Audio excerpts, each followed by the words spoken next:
Hey, saya!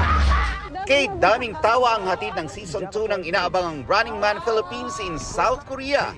Ang kulitan ng OG runners dumoblet dahil di lang special ang kanilang guest runners pero star-studded din. Makikisaya si 2NE1 member Dara aka Sandara Park na patuloy ang pagiging proud Pinoy by heart.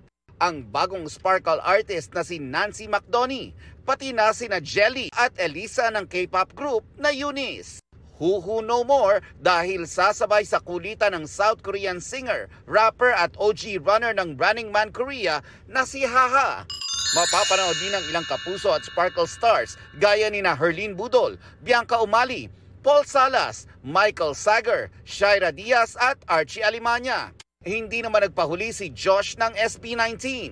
Game na game rin makikigulo sina Rochelle Pangilinan, Alessandra De Rossi, social media personality na si Eruption aka Eric Tai at mixed martial arts fighter na si Mark Striegel. But wait, there's more dahil may magbabalik na OG runner, si Black Rider Ruro Madrid para sa isang special participation.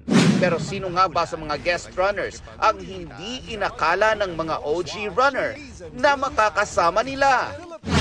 Ako literal, gulat kay Eruption, biglang binuhat eh. Sa akin, si Haha, talagang hindi kami naging huhu. Teka lang, ako may konting huhu kay Haha. Ano? Abangan niya.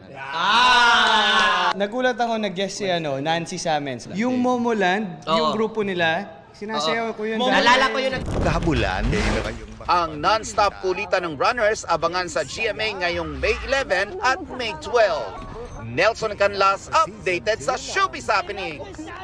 Mga kapuso, maging updated sa Showbiz Happenings anumang oras. Mag-subscribe sa GMA Integrated News sa YouTube. At para sa mga kapuso abroad, bisitahin ang GMA Pinoy TV at www.gmanews.tv.